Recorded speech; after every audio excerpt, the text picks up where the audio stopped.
attention. Mr. Kennedy got up here last week and said that it has been the tradition the last few years that he gets up and gives the first chapel talk of the year, and that is true. And I get the privilege, I guess, each year to get up and give the second chapel talk of the year while we are waiting around for the seniors to figure out what they want to say. And we'll start with their chapel talks in October. We've been talking a lot about Forward Together. That has been the theme all through orientation week. It was the theme of Mr. Kennedy's chapel talk. I'm going to try very hard not to talk about Forward Together.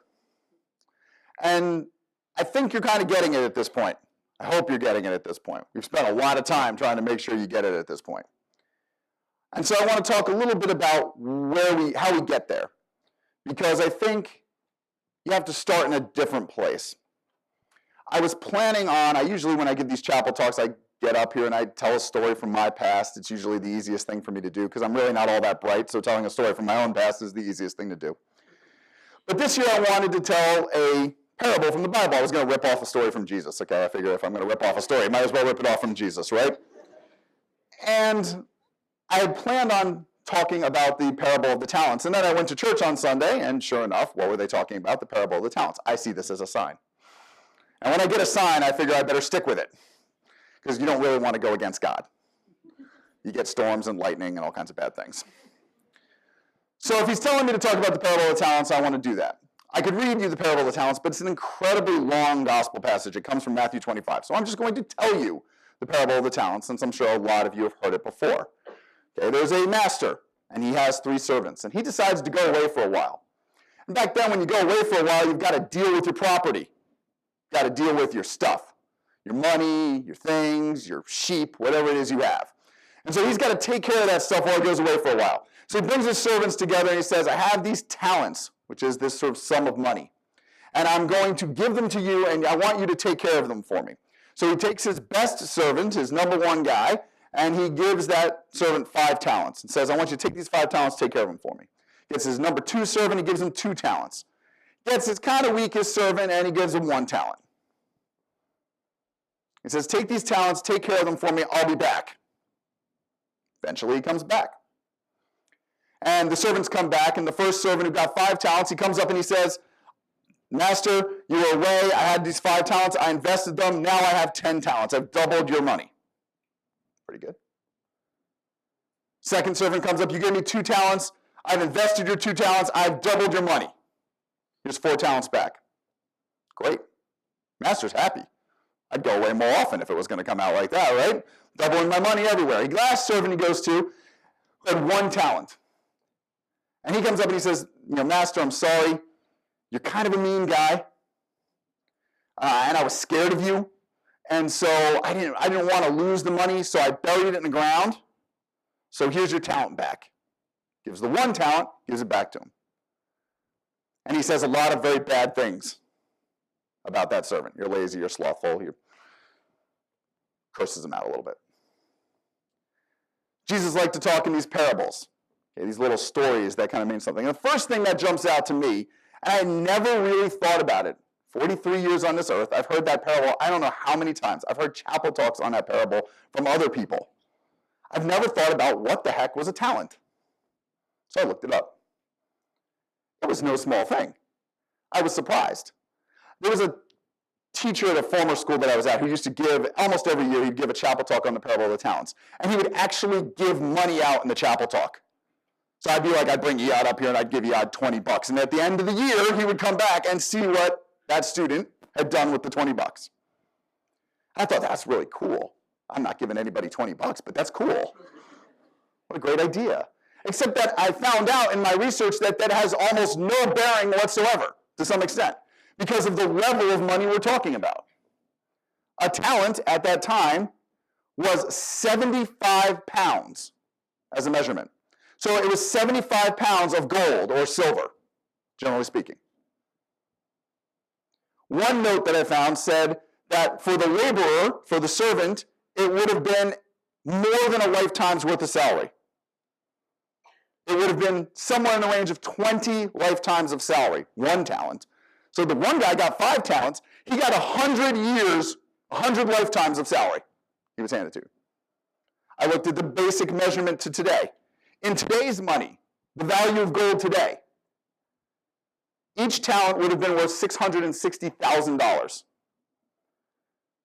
So when he gave 5 talents to the first servant, he was effectively, in today's money, giving him over $3 million to take care of. I wouldn't give Iyad $3 million to take care of for me. I like Iyad and all, but it's not going to happen. Wish I had $3 million to give Iyad to take care of for me. So it was a lot of money.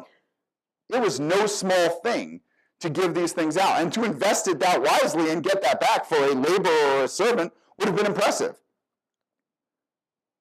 And that brings me to another sort of topic that I want to get to. And it comes out of the book that I read for the summer reading. And so the summer reading had choice books, and many of you read Night. I am not going to talk about Night today. Figure you guys had that covered, right? 4 or 5 of you, whatever the amount that was in my group and Mrs. Lingle, read the book on Pope Francis, which talked about his leadership style. And it really wasn't so much about Pope Francis as it was about the Jesuits, which is the order that Pope Francis comes from. And it talked about different tenets of the Jesuit order and how those would translate into leadership, into being up in front of people and motivating people and moving people to action. And the first sort of tenet of leadership that they talked about was what he called self-leadership. Leading yourself first. And that struck me, because I think that's something we forget about. It's almost a step we want to skip in the sort of leadership spectrum. We can get too forward together, which is great, but we kind of have to start with, forward myself. They told me not to hit that microphone, and I did it anyway. Look at that. You got to get to forward myself. How do I move myself forward? How am I taking care of my own business? And it's an intimidating thing. That word talent has this meaning, this huge measurement of gold. It goes back to the Greek and the Latin. I looked up the etymology. We went all the way back on the words. And then somewhere in Old French, it's always the French, they changed it. And they made it into a word that means ability, skill, something you are graced with. Something maybe you work at very hard to gain. And when I look in the room here, I see a room full of talent. Each of you has brought things into this community. Some of you are very easy or very open to sharing those gifts. Particularly those of you who have been here for a few years. You're comfortable here now. So it becomes easy for you to open up and say, I can give this talent of mine. I know that I'm good at this, and I want to help others. Some of you are new to the community, and you have talents, but you're not sure exactly how you want to use them yet.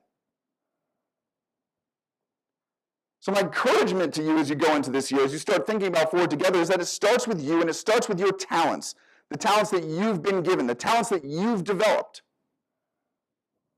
Each of you has them, and some of you are probably pretty shy about using them. I encourage you not to be shy. Over the years, I figured out somewhere along the line that I'm actually pretty good at this. I can get up and public speak fairly well. It's a gift. Apparently my father had it. He was really good at it. My father died when I was young. And one of the things that used to freak my family out a little bit is that when I would get in these environments, I would get up speaking or thing. I gave a toast at my brother's wedding, and it brought the house down. Everybody's crying and bawling, and I'm thinking, I didn't really go for the sad toast thing. I was kind of trying to be funny and kind of making it work. I might have had a drink or two too many at that point at the wedding, and I'm not sure I was going for the sad toast, and everybody was crying. And I went up to my uncle afterwards, and I said, what on earth is that going on there? He said, you're just like your dad. It was a different thing. I had this talent that made me sound like my dad. And my dad, I didn't know him at that level. He died when I was 7, so I didn't have that moment where I knew that he had this same gift that he passed down on to me. And I hope that I pass it on to one of my children, that they have a skill to do this, to get up in front of people, to talk. It's a pretty good skill to have. You can make it work. You can get a job. It's good. So you each have skills, and I encourage you to use them. I didn't want to use this skill when I was your age. I didn't want to get up in front of people. I'm also, on top of that, in all the irony of God giving out talents, he made me an introvert on top of giving me the skill to talk in front of people. So I can do it, but it scares the heck out of me every time I do. Because it's not my natural tendency. I just as soon, curl up in a ball and read a book and watch a football game and not talk to anybody for a whole day. That'd be fine by me. I like Sundays. Sundays are nice. Okay. But we get called to break out of our shells a little bit. And so I encourage you to do that. And when you think about it, just think about who you are. You don't have to be in this community being forward together. You don't have to be anything that you're not. I would encourage you just to be the best at what you are. Be the best you can be. That's all anybody can ask of you. Each of you has traits inside of you. Find what they are. Use them to your best of your ability. Use them to the best service of our community and the community that goes beyond Lumiere, because that becomes important for you. That's where you're really going to develop. That's where we're going to develop as a community.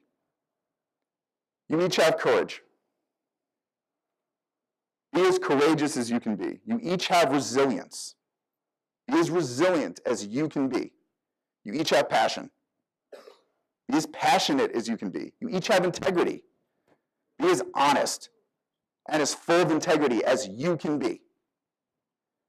If you do that, all the together comes. And we don't even have to work that hard at it. You just have to be you and 233 people, 35 or 40 faculty, 35 staff or so, all pulling together, each being the best they can be, becomes a community. And we go forward. Thank you. Have a good day.